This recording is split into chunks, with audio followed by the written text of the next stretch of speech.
Students अस्सलाम वालेकुम। आज का जो हमारा टॉपिक है चैप्टर नंबर 4 का, that is union executive. 11th class और 12th क्लास दोनों क्लास के लिए मेरी एक रिक्वेस्ट है कि ये वो टॉपिक्स हैं जो किसी न किसी वजह से जो वीडियोस की क्वालिटी अच्छी नहीं आई थी, तो मैंने ये सोचा कि आपकी बेनिफिट के लिए, आपकी सहूलियत के लिए या आपके फ़ायदे के लिए मैंने ये नए वीडियोस तैयार किए हैं ताकि आपको ज़्यादा से ज़्यादा फ़ायदा मिल सके। तो मेहरबानी करके इनको दोबारा आप वॉच कर लीजिए। तो let we start our topic. तो हमारा टॉपिक है आज का यूनियन एग्जीक्यूटिव। जैसे मैंने पिछले बार बताया था कि यूनियन एग्जीक्यूटिव जो है, जो इंडियन कॉन्स्टिट्यूशन का पार्ट 5 है, part 5 of Indian constitution from article 52 to 151 articles. Part 5th of Part 5th, Article 52 to Article 151. This part and these articles deals with union. उसमें क्या क्या आता है? Union executive, union legislature, union judiciary और controller and auditor general of India. इनकी formation क्या है, इनकी कंपोजिशन क्या है, इनके पावर्स क्या हैं, इनके इलेक्शन के प्रोसीजर्स क्या हैं, इलेक्ट किस तरह होते हैं, सब कुछ दिखाया गया है इन आर्टिकल्स में 52 से लेकर 51 तक। तो 52 जो है, आर्टिकल 52 डिक्लेयर करता है, डील करता है किसके साथ? Election of the president electoral college के साथ। तो वो भी हमने पढ़ लिया है। तो आज हम ये यूनियन एग्जीक्यूटिव उर्दू में कहते हैं इसको मजलिस आमिला।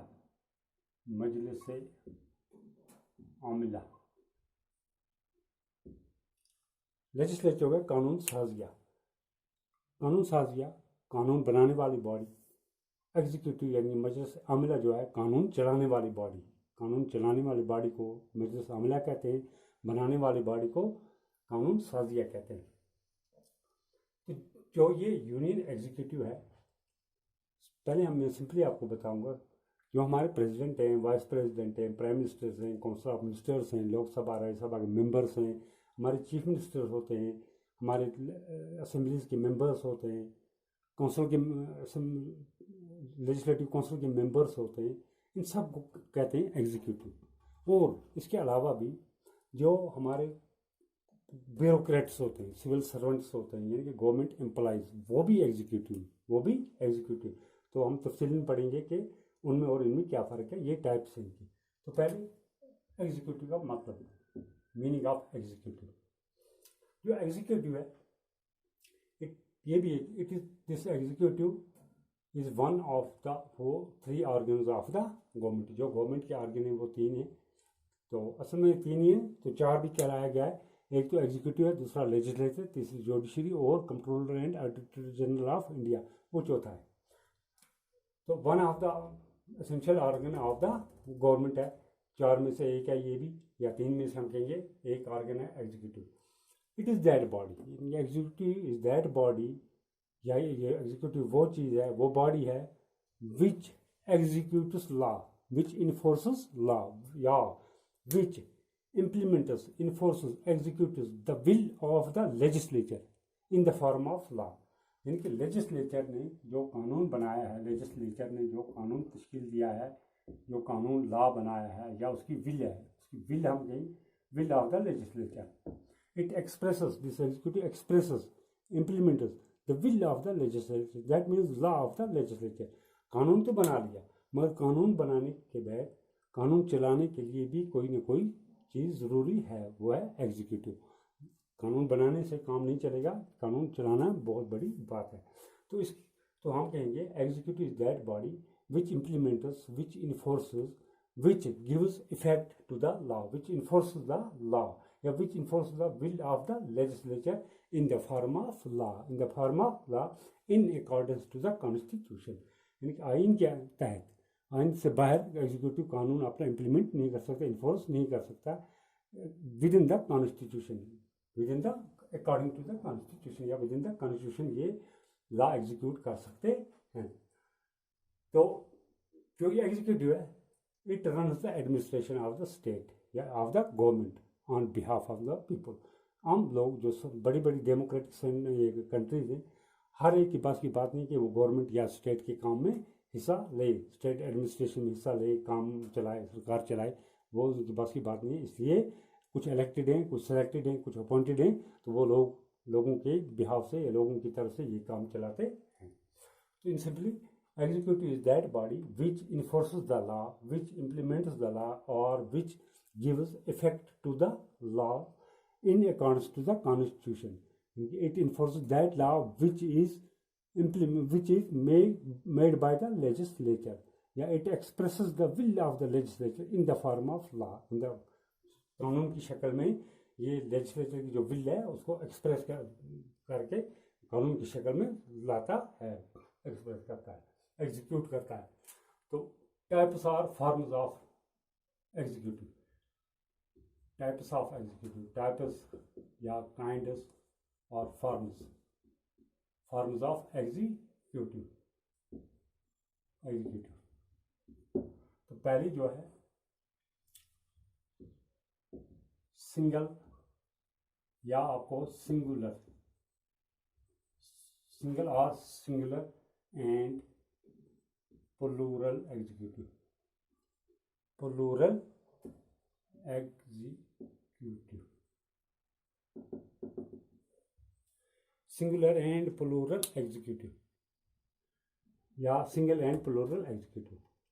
जब अगर हम कहेंगे कि कोई एक ही आदमी मुल्क को चला रहा है, यानी मुल्क का सरबराह है और उसी के नाम से सब कुछ हो रहा है, तो हम कहेंगे ये सिंगुलर पर्सन है या सिंगुलर अथॉरिटी है। व्हेन द पावर या when the authority is vested in one single person is called as singular executive और सिंगल एग्जीक्यूटिव।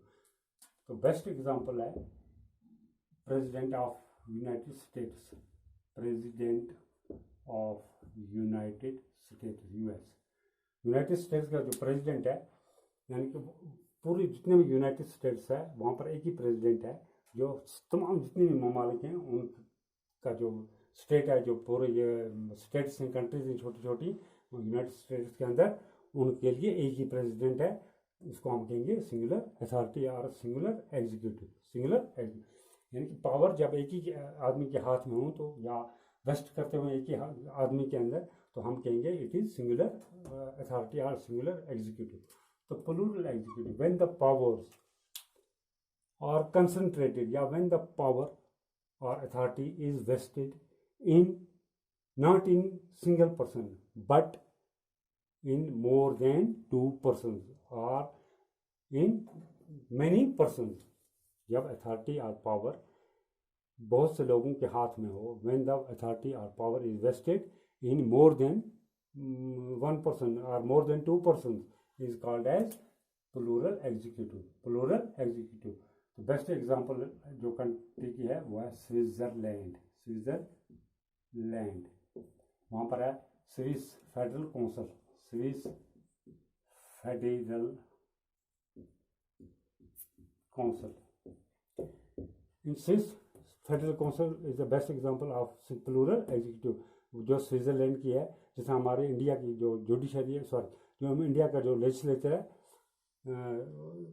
उसको कहते हैं पार्लियामेंट। तो स्विस फेडरल काउंसिल है, जो स्विट्जरलैंड का जो लेजिस्लेचर है उसको स्विस फेडरल काउंसिल कहते हैं। इस स्विस फेडरल काउंसिल के अंदर 7 काउंसलर होते हैं। कितने? 7 काउंसलर्स।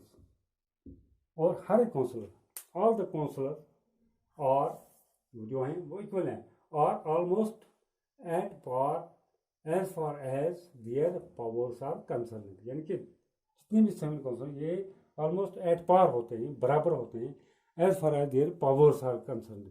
जितने भी उनके पावर हैं, पावर के हिसाब से अगर हम देखेंगे जितने भी 7 काउंसलर्स हैं ये एक दूसरे के मुकाबले में बराबर है। कोई छोटा नहीं है, कोई बड़ा नहीं, किसी की पावर कम नहीं, किसी की पावर ज़्यादा नहीं है। अलबत्ता इतनी होती है कि एक के साल के लिए एक चेयरमैन बनाया जाता है। आउट ऑफ 7 एक को एक साल के लिए चेयरमैन बनाया जाता है। मगर वो भी बराबर है, जैसे रिमेनिंग 6 जो हैं, जो पावर उनके पास है वही पावर चेयरमैन की। कोई यहाँ पर छोटा या कोई बड़ा पावर, ये छोटा या बड़ा नहीं है, as far as their powers are concern, powers के हिसाब से। नंबर 2, दूसरा जो permanent and political executive,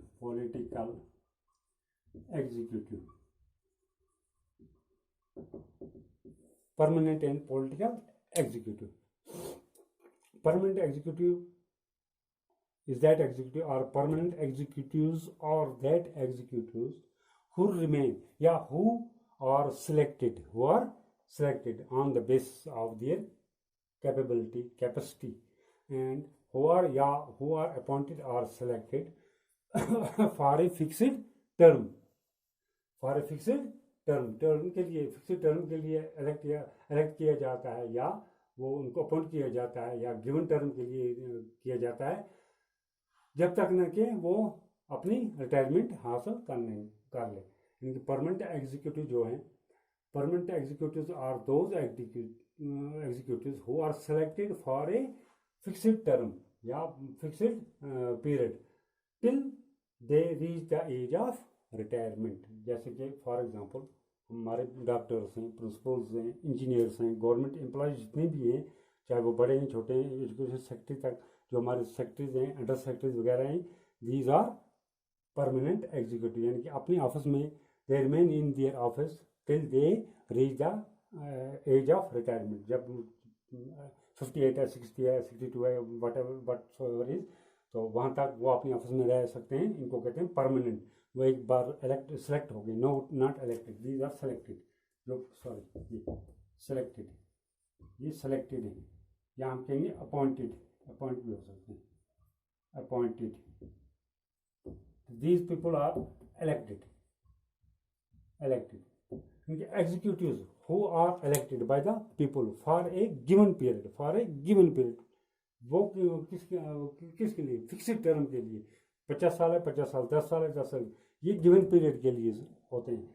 for example हमारे जो पॉलिटिकल एग्जीक्यूटिव हैं 5 years के लिए, तो कभी कभार बिफोर 5 years ये अपनी ऑफिस को छोड़ भी सकते हैं या छुड़ाई जाती है। जब तक लोग इनको चाहें तब तक ये अपनी ऑफिस में, अगर 5 साल के लिए इलेक्ट हुए हैं तो उससे पहले भी लोग इनको गिरा सकते हैं। गवर्नमेंट गिर गई तो ये एग्जीक्यूटिव सब के सब गिर गए, एक्सपायर हो गए। तो हम कहेंगे political executive are those executives who are elected by the people for a given term और फॉर ए गिवन पीरियड। जैसे कि हमारे प्रेसिडेंट्स हैं, जो हमारे प्राइम मिनिस्टर्स हैं, लोकसभा के मेंबर्स हैं, राज्यसभा के मेंबर्स हैं, हमारे चीफ मिनिस्टर्स हैं, हमारे स्टेट लेजिस्लेटिव असेंबलीज के मेंबर्स हैं, या पॉलिटिशियंस हैं, या पॉलिटिकल पार्टीज के पर्सनस हैं, इन सब को हम मिला कर कहेंगे दीज आर पॉलिटिकल एग्जीक्यूटिव। यानी ये तब तक अपने ऑफिस में, तब तक अपनी जगह पर रह सकते हैं जब तक इनको लोग चाहें। लोग उन्हें नहीं चाहे तो ये चले गए, ये ख़त्म हो गई, गवर्नमेंट गिर गई तो ये इनका वजूद भी ख़त्म हो गया। तो इस तरह ये these are two kind are formula types of executive, single और singular and plural executive, permanent and political executive. तो ये हमारा आज का टॉपिक था। आज के लिए बस इतना ही। Thank you. ओके।